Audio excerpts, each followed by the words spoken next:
Let's play a game of word association. All right. We'll give you. He said the first word. Swallow. And this is like news to everybody. Breaking news. This is exclusive. Y'all getting the exclusive. World premiere. Wow.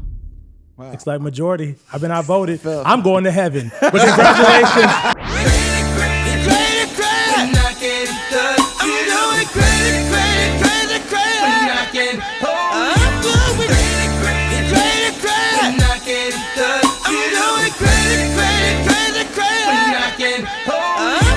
We sound crazy. She got love for me, but she still belongs to someone else. That's really not Carl Thomas singing. That's really me back in 2000. What up? We sound crazy. Another week. Billionaires in the building. Still in the ATL. Clark Kelly in the building. What's good, y'all? What's up? This is Chuck Harmony. I'm here. Thank you for making. I'm still home in Georgia, y'all. In Georgia. Home in Georgia. What's going on, y'all? You good? I'm good. You happy being home? Yeah. I'm hoping I can see my mama on this trip. I'm just Gotta make time for mama, man. Come on. What's up, say hello? Come on. But we're not alone. We're not alone. We're not alone. We got a hit maker in the building. Yes, sir. We have an amazing artist, singer, songwriter, producer. He's been a student of mine in my vocal coaching classes for many, many years. Many years. We are talking about the one, the only, the legendary Eric Dawkins is in the building. Thank you, teacher. Yeah. This is graduation. Right here. Thank you. I've looked for that all my life. He finally gave it to me. Do you know, I sat in a session years ago and I remember just seeing, I felt bad for the person in the booth. Like, it was a sense of Eric, the vocals come out great, but it's just like do it again. And then he sings it and it's like, man, in my head, because I can't sing.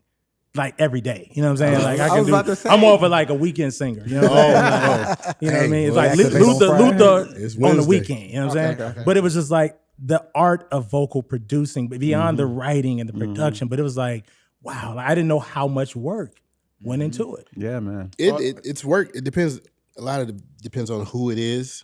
And I'm sure Clark can attest to this. Depends on who it is. And even the ones that can really sing, I still make them work. Yeah. It's not, you're not going to get, it's not a cakewalk. You're going to have to learn what I give you in the studio to actually perform this record. Who was the easiest in the studio? Oh, wow. There've been a couple. Any one takes? That's a hard question with me because I never accept just one. Because I feel like you can always do it better. Yeah. So, but there's some that would get close. Tori Kelly, she's Super fast. Yeah, she's super fast. Mario is amazing in the studio as well. They don't talk about him enough. Yeah, Mario is a beast in the studio. Chris developed into that. He got to the point where I could send him a record that I referenced and I wouldn't have to go to the studio and vocal produce it. He would send it back and I'm like, oh, okay, cool. He's like, oh, Yeah. trying to match the teacher. Yeah. I would not want to get your reference. No. And there's an art to sending references too. Yes. It is. Because you have to send it so that they believe in it. Yeah. But if you're a singer like this one, you can't do it too great, or you scare them away. Yeah, I've actually done that, I think, and I had to check myself like this is not your record, right? Because you're in the moment. Yeah, so that's how I write and that's how I express.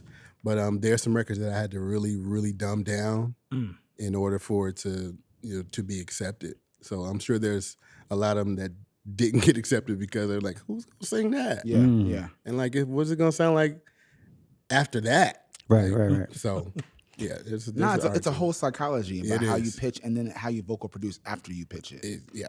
And I would say the better singers are actually sometimes harder to vocal produce. Yeah. Because when it sounds good, it's harder to really decide which is the best take. When someone who's not a great singer nails it, you know immediately when it's right. There it is. We got it. the one. That's We the got one. it. That's that one. That's the one. Is there a song that you might have referenced and you specifically wanted a certain person to record it, but you had to end up maybe putting it on somebody else, and it became like this smash? I can't, because this thing with me, I've probably been blessed to be able to write stuff specifically for an artist. Yeah. And not have to like just write a bunch of stuff and send it out there, and whoever grabs it is like, oh yeah, cool. So I haven't really experienced that. There have been some songs that I cut on one artist, but it just didn't really resonate. And then I cut it on another artist. Like, oh, okay, that's kind of the emotion I was looking for. But it's never been like anything that like just blew up like that. Yeah. None of the hits that I've done. Yeah. So. When you're experiencing an artist for the first time, what do you gravitate toward first? The tone or the delivery? Tone. I'm a tone junkie. Tone. Like, I would tell people all day that especially now, there's so many people out there that can run. Yes. I mean, they can run around the world, but do I believe what they're singing? Most of the time, no. Exactly. So I'll hit them with the like. I don't need to run on every third line. I need you to send me your tone. Send me that tone. Yes. Make me feel what you're singing. Make me believe that you believe what you're singing. Yep. And then we'll talk about doing some runs, because I'm real big on placement and strategy when it comes to vocals. Yeah. So don't give me everything you got just because you have it, because then there's nothing left. Prime example, I worked with Christina Aguilera, and her whole thing before was like she likes to do a lot of runs, and everybody knows she likes to run. Yeah. She can do them. But when I started working with her, one of the things I said is like, okay, so what we're going to do, we're going to tone down the runs, because what's happening now is it's not special when you do a run. When you sing something straight, people are like, it's like almost like, so she can sing straight. So I kind of toned down as much as I could, because, you have some artists that are really, they're who they are, and they want what they want. But that was one of the examples that I had to kind of like, let's shave like 40% of your runs out of the songs. There are certain things that I'm not going to allow you to do on this song, because that happens on every song. So it's really about strategy for me. And one of the other things I do with a lot of people that I work with, I'll have them sing something straight. Like I know they want to. They're like a stallion in the stable, ready to get out. I'm like, just sing it straight. Let me hear what you sound like singing it straight. 9 times out of 10, it sounds better than what they did when they do in the runs. Yeah. Because melody is king. It's king. Yeah. It's king. And then runs can be offensive if they're not tasteful. That part. It actually, like when as a producer, when I'm listening to a new artist and they do the wrong run at the wrong time, I'm out of there. Wrong run. Yeah, you're running. I'm out of there. I'm totally out of there. Yeah. Yeah, I mean, but it's about taste, right? Yeah. And everyone's always talking about the producers are more important. The songwriter, the artist. I'm like, y'all sleeping on the vocal producer. The vocal producer. They sleep on us. Sleep on the vocal producer, because that's the true final step of like, should this be in there? Should it not be in there? Can you do it better? Was the first take the best take? All that kind of stuff. So yeah, man. Since we're on the topic of runs, aside from yourself, because out of here. Yeah. In your opinion, who's a king and queen of just runs and just perfect placement? Perfect placement? Yeah, like just they get it right 9 times out of 10. Ooh, that's a good question. Brandy. Brandy. I mean, you can't have that conversation without Brandy. The vocal Bible, the Old Testament. That's what we've established. So Phil feels like she's not the vocal Bible because the Bible. There's too many other singers to just make her the thought. So he feels like she's just a couple books in the Bible. Yeah, she's the Old Testament. We concluded. We concluded she's the Old Testament. She's the Old Testament. Old Testament. Jasmine is my New Testament. I'm not even gonna argue with that, because people ask me all the time, like, Jasmine or Brandy. Like, I'll take them both. Yeah, I'll take We them take them both. both. We'll take them both. For different reasons. Jasmine makes me feel. Yeah. I feel everything that Jasmine sings. Brandy, she's going technique and just execution. She's Yeah. There are not too many better than that. Like, period. I say the same thing about Jasmine. Jasmine, I haven't heard her do anything that I didn't like. Yeah. And I think I'm more surprised some of the stuff that Jasmine does because you don't expect it. Like she'll hit you, she'll hit you with something like, oh dang, I didn't know she was gonna go there. Yeah. Brandy, you kind of know. Yeah. She's got a template. Yeah. I'll say that, and it's a beautiful template. Like I can listen to it all day, but again, Jasmine makes me feel. Jasmine kind of messed up everyone else too because she actually, you could argue that she does too many runs. However, she's the only person that nails it She so nails it, well yeah. and builds it into her melody. Yeah. It's Yes. crazy. Yeah. So you have to it's a whole package. But almost anyone else, I'm like, what are you doing? What's happening here? I mean, Like, some people even say they think I'm the male version. Wow. All right, then. Yeah, Yeah, maybe- I mean, okay. I've been told. maybe Jasmine Guy. You know what? It's been a great episode. Maybe No, Whitley. Yeah. Okay, so Brandy's your queen of placement. Who's the king? Yeah, that's a good I question. have to go with my young gun, Daryl Walls. Daryl Walls. Yeah. Daryl Walls, I mean, I've worked with them on their last 2 records. Daryl can do so much. Incredible. Yeah. He can do so much, and it's just, because he plays as well, so Yeah. he hears things that everybody doesn't hear. So, he would definitely be male-wise, like I'll put him up against anybody. Up against anybody? Daryl is cold. Cold. Well, I mean, if we're going outside of the Joe is my Because there's always Joe. There's always See, Joe. now, Joe's my guy. Joe's my always guy. Joe. He's like the without doing as many of the types of runs that Jasmine does. He's like the male Jasmine because you feel what he says. Every like line. when he does that ground, Yeah. And the that thing, kind of stuff, you hear it like and you feel it like. Joe. But it be and the subtle thing stuff, about it, the and thing it'll go about over your Joe head, is that he's clean live too. Clean. Yeah. Clean. And Yeah. there's records of that. Yes. When he did the Tom Jordan, Yeah, and yeah, you hear yeah. the raw. Yeah. And he's I heard they taped that at like 5 in the morning. Yeah. Clean. There's a clip He of was him. clean. There's a clip where Mariah Carey had some kind of honor, right? And she requested Joe. One of her favorite singers. Yes. And she was like, I want him to do We Belong Together. And everyone was like, what you he can't handle that. Oh, who said he can't? Yo, went up the octave. I don't want to disrespect the queen, but it was close. I was like, yo, you almost stole this lady's record today. Like, he's No, but cold, you know the cold. version of Adele's "Hello." Oh, Yeah, Yes. yeah. That's what I'm saying. How do you, as a male, Yeah. you killed that to the point where I don't want to hear him singing no more. We sound crazy. Don't sit there, get up if you wanna get there. Stop, time don't waste. Get Up by Mary Mary, co-created by our special guest this week, Eric Dawkins. Yeah, man. Oh, Eric and Tina. You know how I feel about the Marys. Yeah. That's a good one, bro. Hey man, first of all, I've been friends with them for years before there was a Mary Mary. Like we were friends. We're like family, and just to get the opportunity to work with them, it's almost harder because we're so close. Like even moving into that space of working together, it's like I was like, when is it gonna happen? People would ask, why don't you write with Mary Mary? It's like, well, we don't never. When we're together, it's like family functions and stuff. Like, we ain't working. But when they asked me to work on the project, I was like, yeah. It was just another casual day though, like at the studio, and we came up with that. That's another casual day in the studio. Yeah. Another casual day. That's what it is. I mean, when it works, it works. Yeah. Like, but I will say this, and Tina knows I said it. Tina's one of the hardest people to write with. Really? Tina Campbell.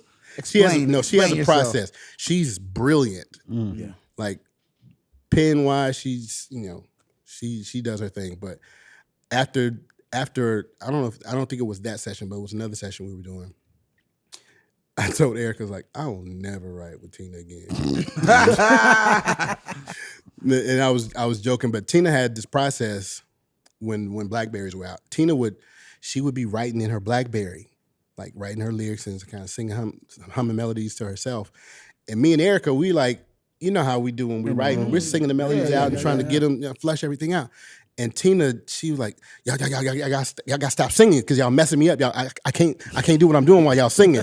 And we looking at each other like, that's how we. Like it's a writing. It's a writing session. That's what we're supposed to do. And so we was like, you know what? Let's let Tina do what she's doing, and hopefully it's dope when she gets done. And usually it is. So we was like, we just let her do what she does. But her process was so unorthodox to me in the realms of writing sessions. I was like, yeah, I can't. She can write something and then send it to me, and I'll write it while she ain't there. But no, but they're probably. I mean, they're just dope together. They off of each other, and Warren, of course, he makes them better because he challenges. Yeah, like I don't like that. Do something different. That's whack. Like, and that's how they get the songs that they have to be as great as they are. They don't have a bad album. No, they don't. They don't. The whole catalog. not a one. It slaps. Just undeniable. Yeah. Period. So Coming up on their 25th anniversary next year. yeah, Mary. Mary. Yeah, Really? Are they gonna do something special? Stay tuned. We're hoping. There's praying, stuff that's done. Like Warren will tell you now, he could put out 3 Mary records. Erica right now. told her that. She came on. She said, "There's There's mad records in done. the hard drive." Done, and they're amazing records. We just praying for our sister Tina. Like, come on. I'm gonna call Tina, and I'm calling Erica and Baby Dove, aka Lava.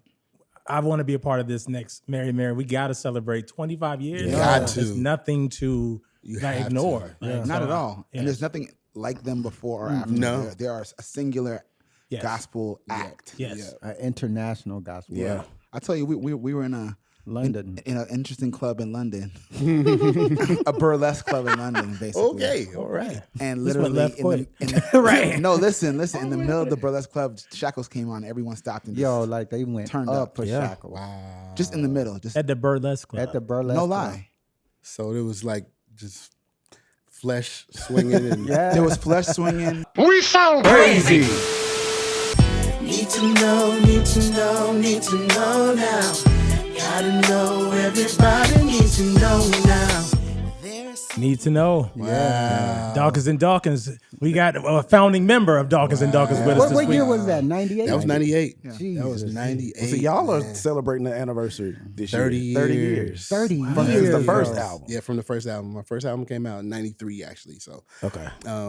we celebrated 30 years, and we're putting together a 30-year anniversary project. Can you call me too? When we talk but after. Yeah, I mean, I'm sure you already got situations, but just call me. Just listen, call we me. definitely. I'm brokering deals on this show. We sound crazy. we definitely gonna call you. We I'm definitely serious. gonna call you. I ain't kidding. No, for real. Now that's got to be celebrated. Yeah, we're doing that now. And for us, it's talking about celebrating. You know, people call us, pioneers and trailblazers and all that kind of stuff because we've been doing this since 92, 91. When we got with Commission, this is the style that we've been doing. So back then, it wasn't that readily accepted in the gospel industry. Like we had people tell us to our faces that ain't gospel music. Mm-hmm. Huh? What do you mean? It's The not backlash gospel? was that serious? Oh yeah, it was definitely serious. We got stuck in. We were definitely in the Matrix before there was a Matrix. Like we were too. It was too much of a message for R&B radio, and it was not enough message. right. So we got stuck in the middle. Like we didn't really have a place. So it was frustrating for a little while, and then cut to Mary comes out. Shackles just explodes. Yeah. And some people, it's funny, they would come to us like, man, y'all was doing what Mary was doing, before they was doing it. It's like, we don't look at it like that. Every genre has to have somebody that's on the front line, that busts down the door, that paves the way for the ones that come behind to be able to, go on a smooth road. So we just like, we were used for that purpose, and we don't hold no ill feelings toward them. It wasn't them. Like they didn't do nothing to us. It was like we were ahead of our time, basically. And it took some years for it to catch up, but you know, we were cool with it. Trailblazers. But I have to ask though, because being a trailblazer is not always easy. It's right? not. It's not. It's not So fun. what advice 30 plus years later would Eric Dawkins give to a young Eric who's dealing with all of this criticism and negative feedback? Like, what advice would you give young Eric Dawkins 30 plus years ago? I would tell him to study Job in the Bible. That patience is something that I had to grow into because I was the one. My brother, he's a little more even keel. Like I was the one, like, oh man, forget that, man. No, we don't need all that. We can go on over here and make this money, like da da da da. Because you know we got proposition, you know, from a lot of secular cats like this. You know, let's do this. You could do this and be good, but because God was working on us, and we felt like this was what we were called to do, we just stayed the course. And you know that took patience. I had, like I said, I had to grow into it. But I would tell my younger self, just be patient. You'll get exactly what you're supposed to get, and it'll be for whoever it's for. Like the people that don't get it are not supposed to get it. So we've had enough people come to us and tell us, you know, testimonies about. I had one guy tell me his roommate lost his wife, lost his job, and he locked himself in his room and was talking about committing suicide. He slid that project under his door. Whoa. And he just heard it on repeat for like days. And when he came out, he said, man, this record saved my life. Like I was taking myself out, but this record is the reason that I'm still here. So stuff like that, it means way more than any award, any amount of money. Like that's kingdom work right there. So that's really what we do it for. I mean, give him the awards and the money. Get the money in the Well, awards. here's the thing. Eric However, has a lot of money and a lot of awards. But I feel what you're saying. Yeah, but I agree though. That's that impact and just leaving that long lasting impression and changing a life, saving a life. Yeah, Saving a life. yeah. That Focus album definitely made me want to listen to gospel. It didn't even check the box of gospel for me at first. It was just like, oh, It's hot. this is a record that feels good. You know, it kind of fell in line with what was out at the time, the Never Say Nevers and stuff like that. So we was jamming to that record. But the hard part about the business side of music is that it makes it hard for you to see what real impact is. Yeah. Because you're judging yourself on, man, did it get to this chart position I wanted, or did it play how I wanted to play in the immediate? And you just don't realize that music doesn't really work that way. Dude, we didn't even know until last year or the year before, that Need to Know went #1 on Billboard. What? Really? We didn't know because we were never into that. Like we didn't check the charts, we didn't check the numbers, like how many units did it sell. We were just never into that. Like we literally did it because we love to do music. Yeah. And finding that out, like that, wow, we had a #1. Because we thought Come By Here, which is the #1 we just had. Yeah. We thought that was our first #1. And then somebody was like, Need to Know was on, it went #1 on Billboard charts. So, oh. Yeah. Well, cool. Yep. Yeah. And you just don't know who you're touching, who you're moving Yeah. along the way. Because it definitely changed the sound of gospel music and how people received Yeah. the sound. I was influenced. I was too. We sound crazy. Then you bound gonna up and leave me now. How you gonna act like that? How you gonna change it up when we just finished making up? How you gonna act like that? How you gonna act like we don't be making love? You know we be tearing it up, breaking stuff that ghetto love. How you gonna trip? How can you forget? How you gonna Yes, sir. Oh, singing niggas.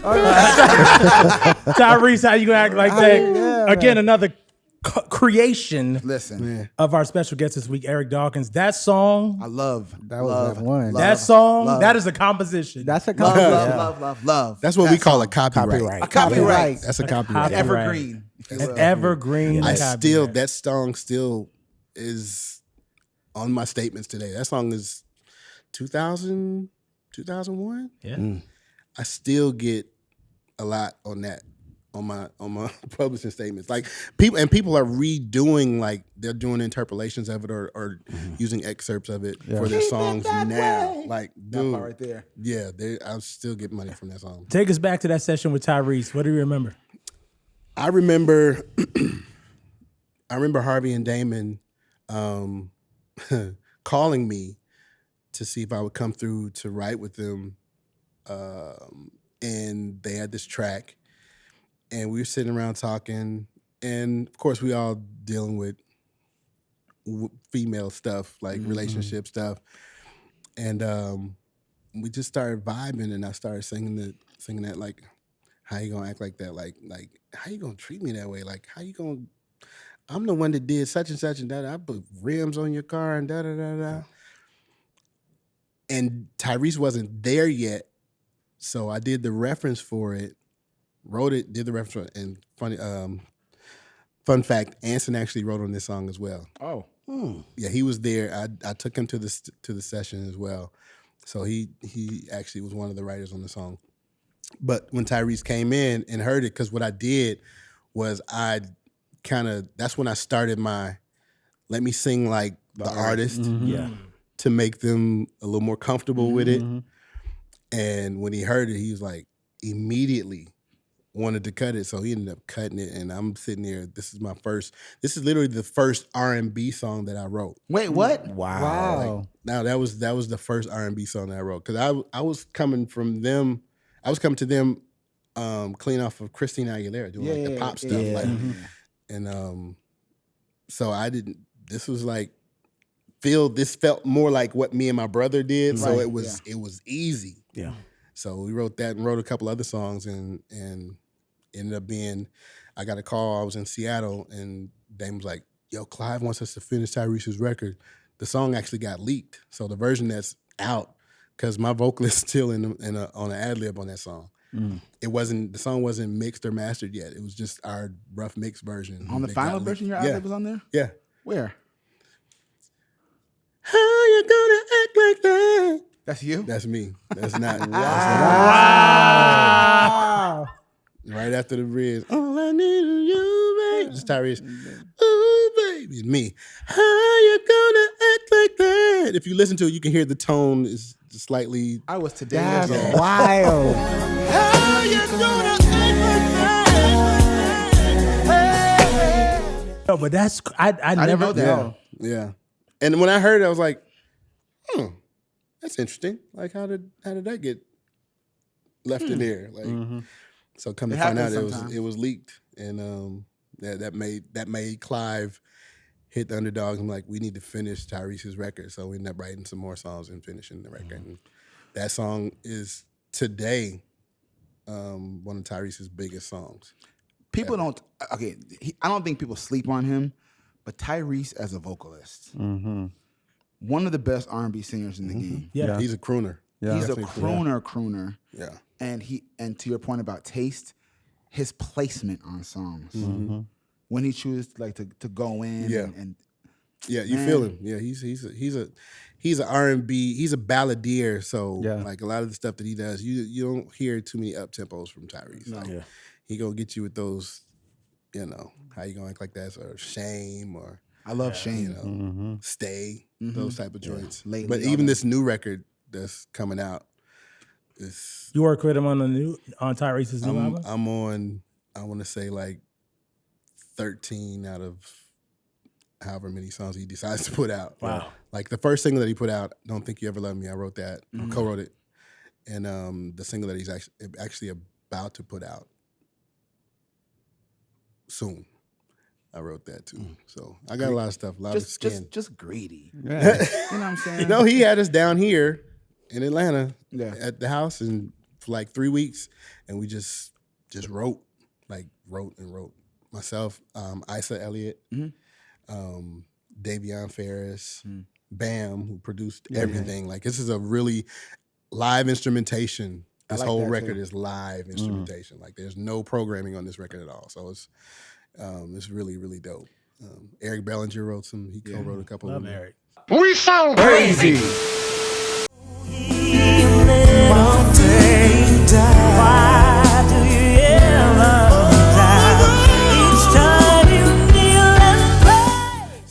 vocals we didn't know that you did. I'm a big Oita Adams fan. Oh wow. I He didn't really know- is, Eric. Yeah. Like, Really is. I didn't, and they clown me because I love Oita We Adams. don't listen. I don't love But her. she cold. She cold. I love her too. I didn't know that you were singing on the Come and Walk Come with Me walk record. with me. Yeah. I just found it out like when you, That's another story. Michael Powell.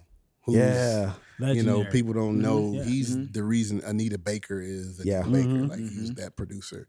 But I used to work out of his studio sometimes, commissioned some stuff out of his studio, Vanguard in Detroit. And one of my friends was working there and they told me that Oita Adams was gonna be there. I was an Oita Adams fan. Yeah. And so they said, you should come through the studio. Oita's gonna be here. I'm like, I ran up there. I had my daughter. My daughter was like 3. I took her with me and I'm in the studio, like, got the chance to meet her and she wanted to hear me sing. So I'm a huge Donny Hathaway fan. Everybody that knows me knows that. Yeah. So she played and I sang For All We Know. Oh, Mm. Lord. Night, And night. she gave me probably the biggest compliment that I've ever gotten. She said, "You are my vocal mate." Wow. Whoa. And she was spot on. Wow. And that's how I came to sing on that title cut, Come and Walk with Me on the Water. That's a huge cosign. That's a huge, like, I think I was married to my first wife at the time. I think I went home and was like, don't touch me. No, Don't touch me. Don't touch me. Not yet. yeah. Oita Adams. Don't touch me. Leader. Leader. We sound crazy. How could you put me in the back and give in the front seat?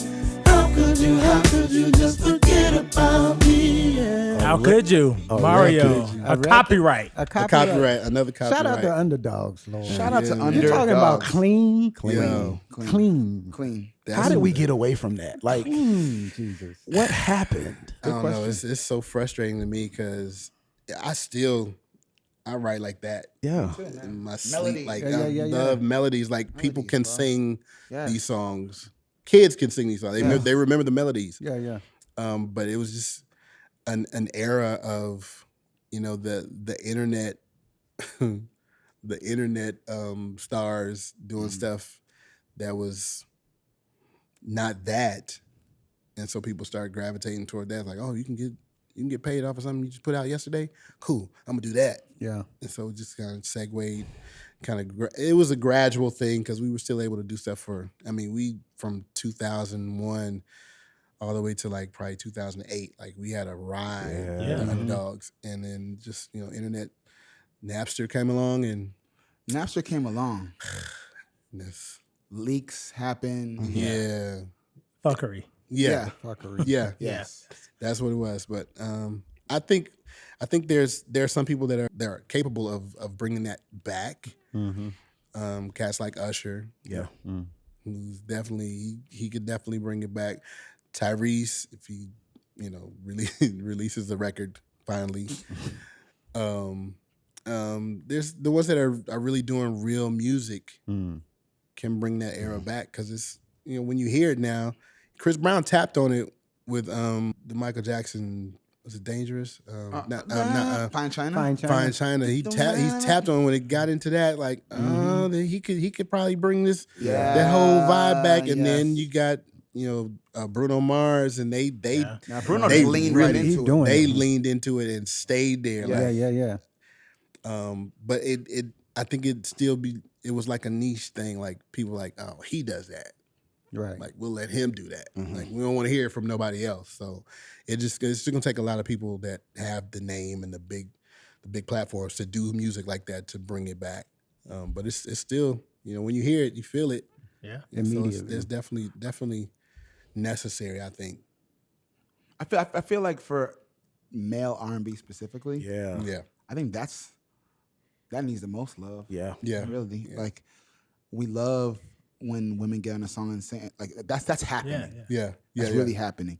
And and for like the next generation, right?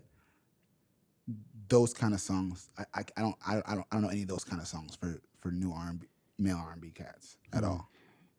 I have a alter ego named Eric Dion. Eric Dion is the R&B Eric Dawkins. Okay. So I have several projects done that I'm kind of vacillating back and forth between when to release some stuff, but it's some real R&B stuff like that. So Come on, Eric. yeah, I'm gonna have a conversation with Phil. Right, talk to Phil. You know, Because it'd be people like you that have a whole hard whole drive. arsenal, whole. it's definitely And we always trying to be strategic about when to put it out. And then people who got trash be dropping that out dropping yesterday. it All right. all day. Yeah. No hesitation, no So, yeah. worries. So Yeah, I definitely want to be. I want to be part of that resurgence of real R&B. I want to know, as a person who's conquered so many different spaces in music, right?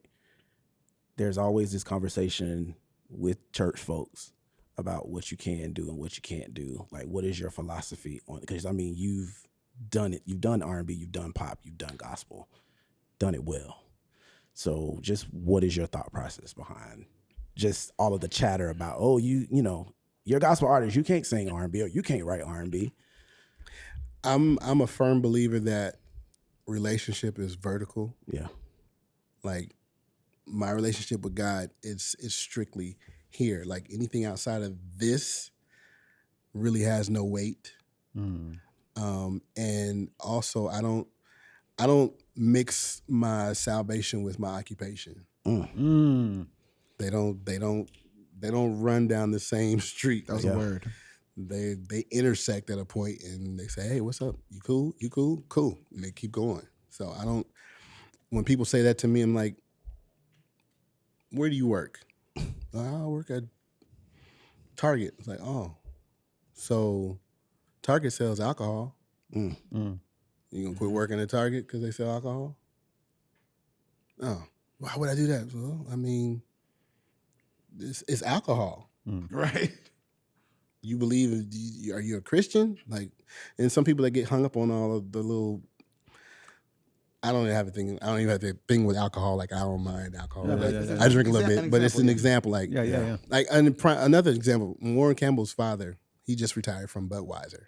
He worked at the factory, the plant out in Northridge. And he'd been working there for years. And like, he's like, what would I look like? I'm an engineer. Like, I work at a place that needs that skill set. So what would I look like turning down something that's going to provide for my family? Of course. Like, support my family, because some people have a problem with beer. Yeah. Right. Like, and it's the whole, even the boycott gang that people jump on. Like, you boycott one thing, you have to boycott a whole bunch of different things because there's so many other things, subsidiaries of that thing that you don't even know about. Yeah. You real about it? And like, I'm boycotting Target, or I'm boycotting H&M because they had a little boy on the t-shirt with a monkey, and I'm like, okay, H&M is not the only thing that you need to boycott, because they're tied to this, that, and the other thing. Look in your house. I'm sure there's something in there that you should be boycotting too. So I don't get caught up in all that people's opinion of what I'm doing as far as my relationship with God, my music.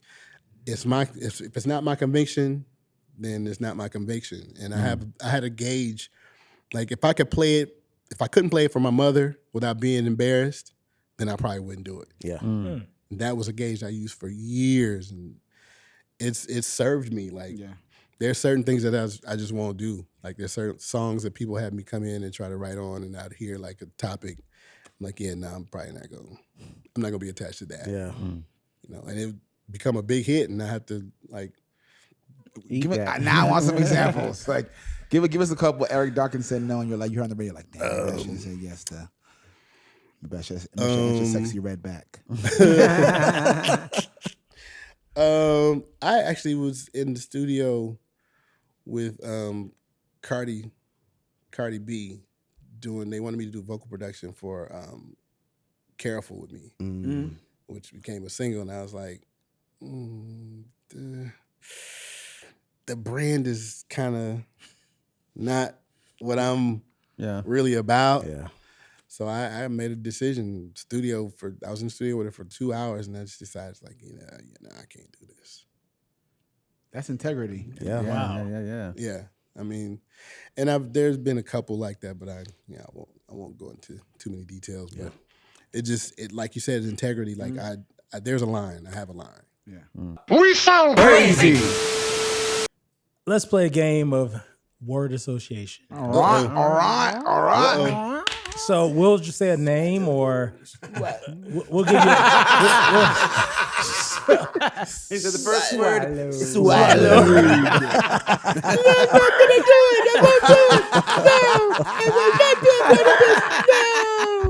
Oh my God. Well, that was the first word. So just say we'll give you a few names or words or topics, and say the first word that comes or statement that comes to mind when you hear whatever. So I won't say swallow since you already said it. And, Don't do it. No. Underdogs. Powerhouse. The reason I say that is because the magic that came out of that production house has been unmatched. So it's just like you think of a powerhouse as something that just blows everything up. That's what I think of when I think of Underdogs. Dawkins and Dawkins.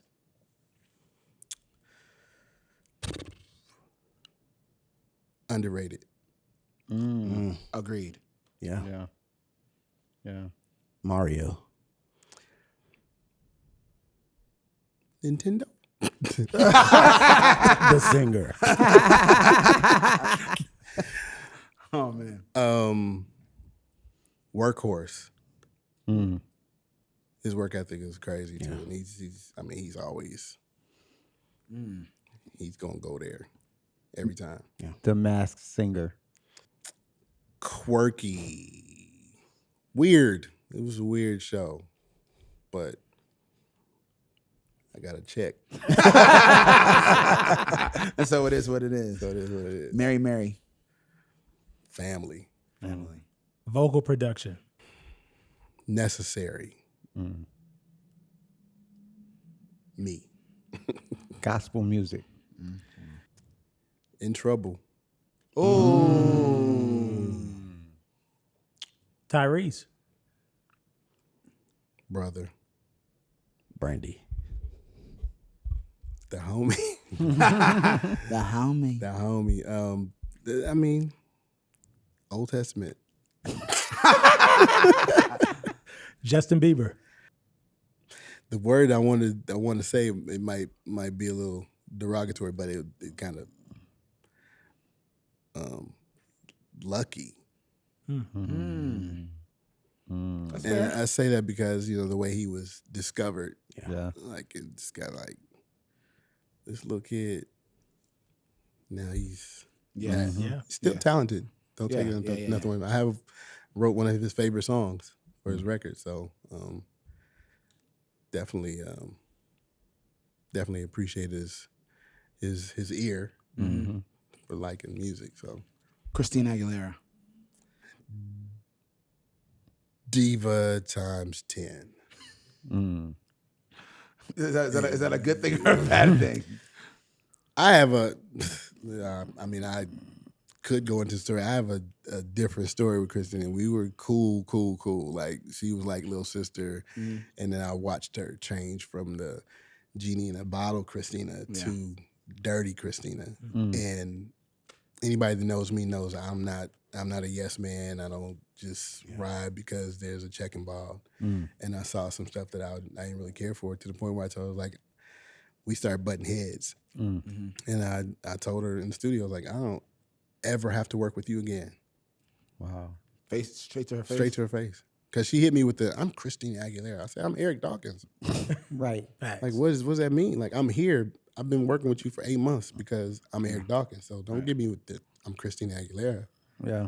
And that kind of turned me off to her. Have you seen her, talked to her since? Once. Okay. We ran into each other, actually twice. Ron Fair made us bury the hatchet, kind of come together, and she apologized for some stuff, and I apologized as well. And then the next time I saw her was at a Laker game. We spoke. It was brief, and I have not seen her again since. This has been probably 15 years. Damn. I haven't seen her. I haven't talked to her or anything. Make some noise. Word association with Eric Dawkins. Let's go. You kept it real. We sound crazy. Ain't you tired of spending all the holidays alone? Tired of being Monica.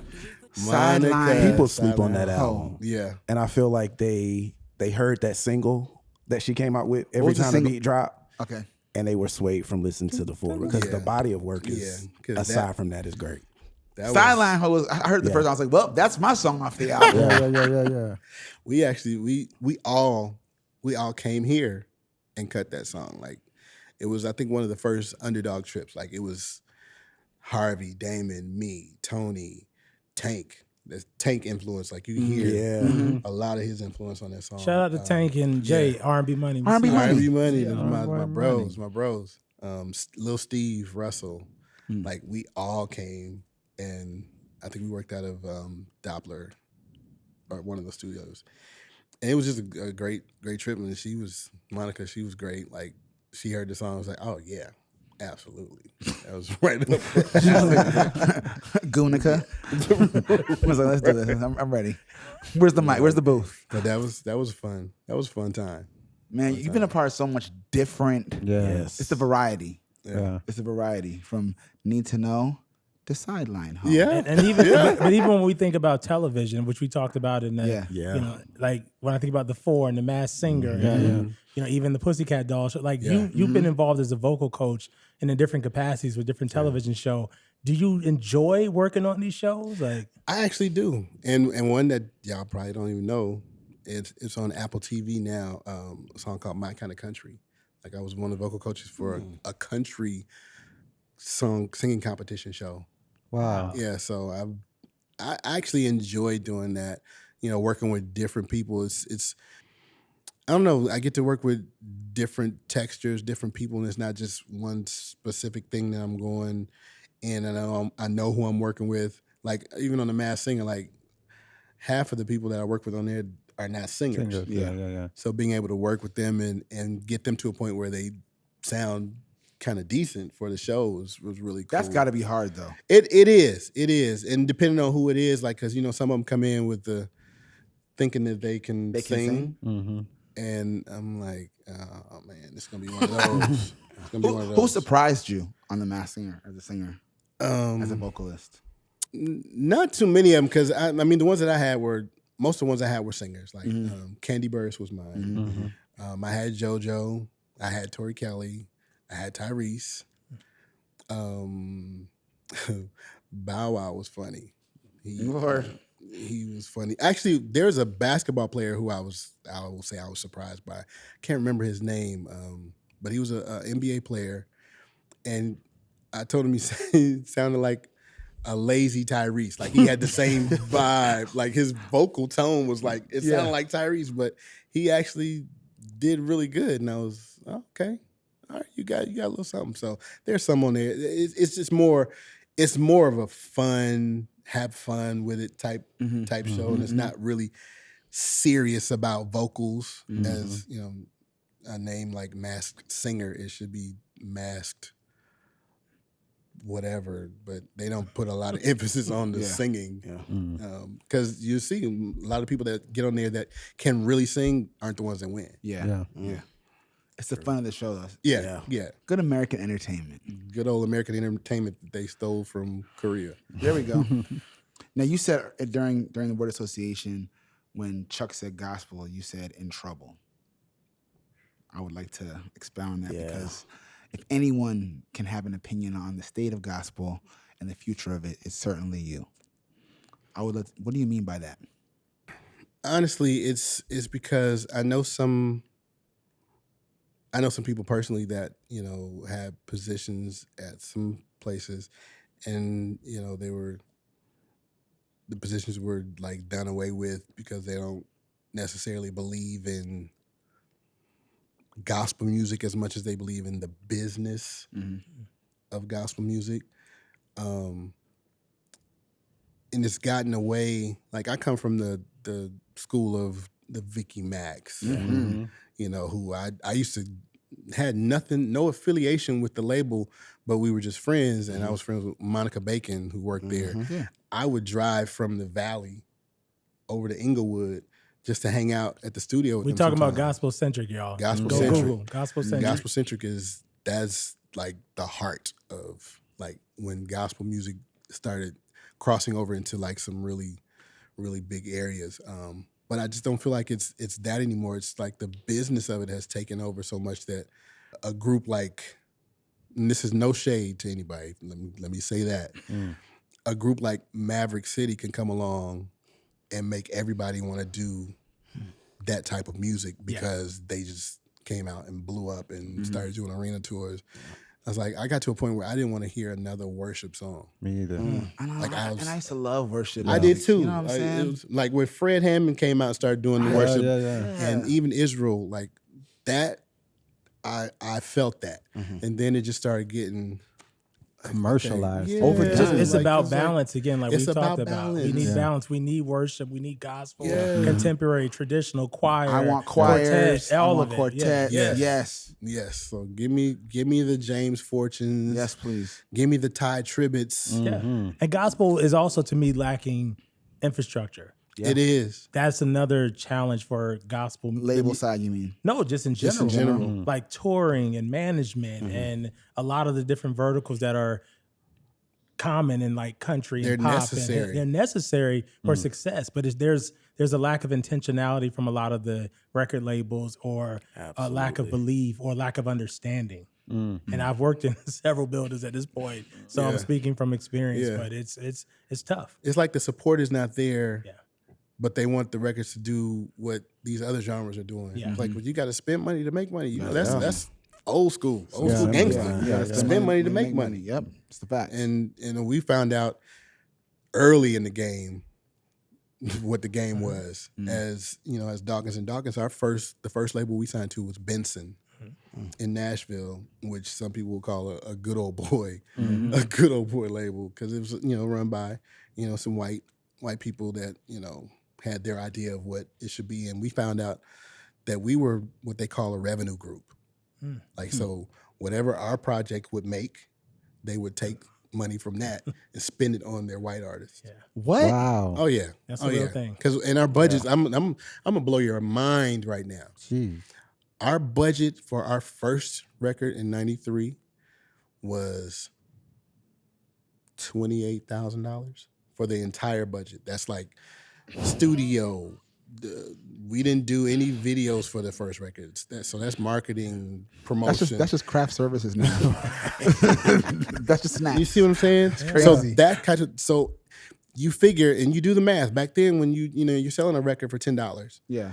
if we sell 3,000 records, You'd have made it back. they made their money back. Yeah. Yeah. 3,000 records. Yeah. And we definitely sold that.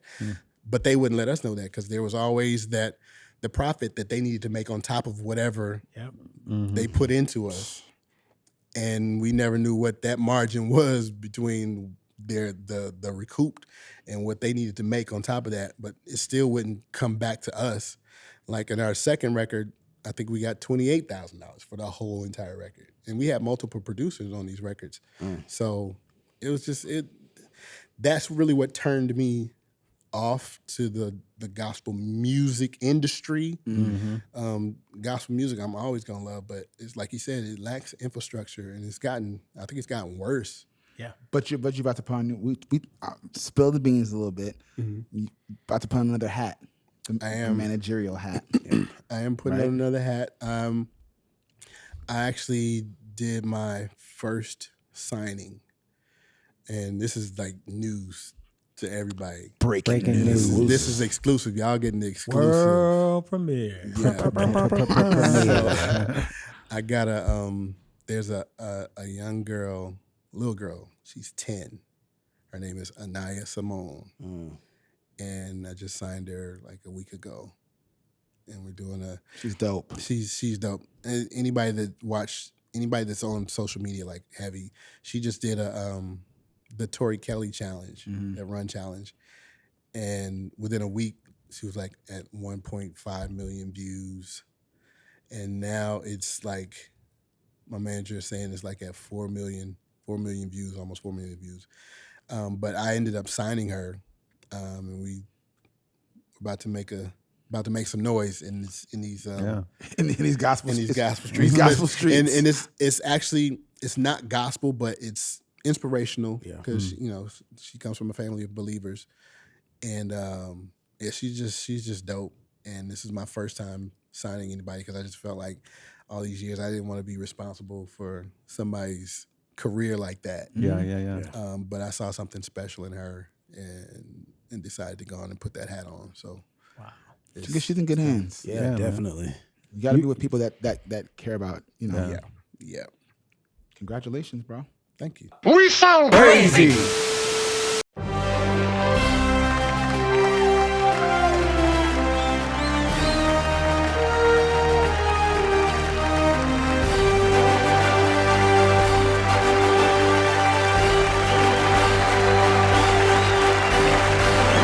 The Esther Roll Award. I can feel him moving, moving, moving. I can feel him moving, moving, moving, moving on the altar of my heart. Every now and then. The Lord is my shepherd. About that time. Every time she says, the Lord. It gets me every time. Looking at my Rolly, that's not really here right now. It's about that time for the Esther Roll Black Excellence Award, Come on. otherwise known as the Herby Award. Herby. We got to take some time to nominate, talk about, highlight, give flowers to somebody, anybody in our culture that doesn't get the love they deserve for what they do. There's so many Black leaders, executives, artists, creatives that deserve that and don't get it. So this is our segment. This is the only thing we do every single episode. Yeah. This has to happen every episode. And now you're a part of it. So you're a part of the committee, bruh. All right. I'm here for it. I'm here for it. So we're gonna nominate people. We'll vote. We'll give out the flowers and the award. But we wanted to get your opinion on this too. So you're welcome to the judging table. Okay. I'm opening the floor. Who are we nominating? I'll kick it off. We talked about this amazing individual. She's been a mentor to me. I learned a lot from her. Founder of Gospel Centric, Oh yeah. Vicky McLatiad. That's my recommendation. That's good. my nomination this week. Say your name again. Vicky McLatiad. I'm saying that because I used to read it as a kid, and I was like, "How do I pronounce Absolutely. this?" Right. Laddelade. But also, I just want to acknowledge Vicky Mac Claude, but also the entire Gospel Centric, because when I think about Monica Bacon and Neely Dickerson and some of these individuals that it was just so, they were ahead of their time. Yeah. And they were just, they really blazed the trail for people like us to be in these buildings. Absolutely. And so I continue to just give deference and respect every chance I get, publicly, privately. Yeah. So Vicky McLatiad, Gospel Centric, that is my recommendation. I love it. Nomination. That's a good one. Yeah. I'll go.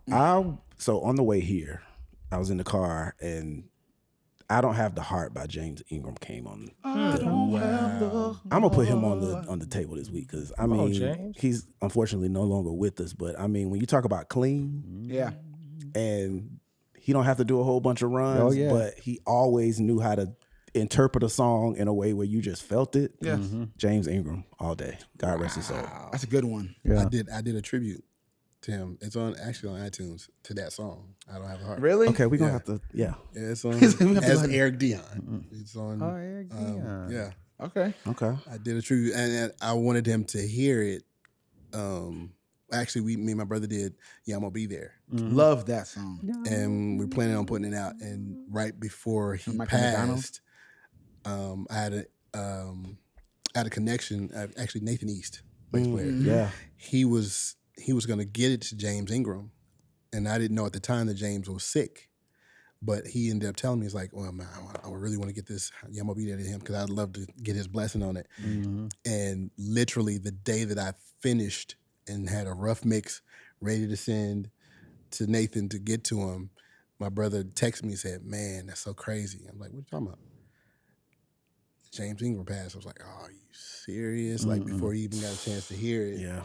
So then I did the tribute, I Don't Have the Heart, and put it out on iTunes. I found it. Yeah. Yeah.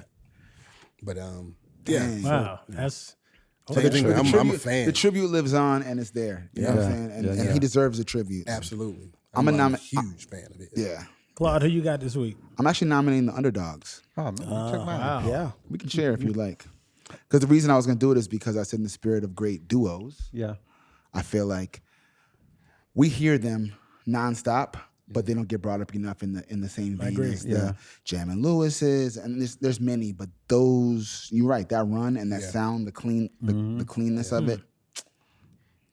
Yeah, Along with you, by the way, but they need their flowers, man. I agree. You want to share that? I'm gonna second that one Let's share because that that. was definitely mine. Yeah. Is this a conspiracy over this side of a it? little bit. I was Rigged voting? What is no, this? I was just gonna say we were in LA and we were in meetings at some movie places and Herby name came up and it's golden over there. Yeah. Golden. You start thinking about the Dream Girls and all of the stuff that he's been doing. And so to your point, man, they don't get enough credit for just keep taking it up a notch every time. And our man of the hour, Eric Dawkins. Come on, who you got? Who's your nomination? Listen, I'm gonna have to sway that vote. You know what I mean? Okay, so Because I totally agree. I mean, I had a conversation. Somebody was talking about the Underdogs literally last week. Said the Underdogs had they were album cuts. We didn't have a lot of singles, but the album cuts that really made the body of work meat and potatoes of a lot mesh. of Like man. it wouldn't be a project with just the singles that came out. It's why we So, take artists seriously. That part. So I'm full on board with the Underdogs. Like well, let's not take because it to I was a part of them, but kind of because I was a part of them. we're gonna take it to a vote. A little bit. A little vote. Let's take it to a vote. So this first round, which hopefully is the last round, you can vote as many times as you want. If for some reason we hit a tiebreaker, we'll address it then. So let's go. Just to recap, we've got the Underdogs, James Ingram, and Vicky Maglatiot, and the entire gospel-centric family. That's just such a movement and did so much for gospel music. Let's kick it off with Vicky Maglatiot, gospel-centric. Yeah, for sure. Yeah, I mean, Okay, that's five. That's five hands. That's fine. I have to. The late great James Ingram. All right, that's 3. Okay. The Underdogs.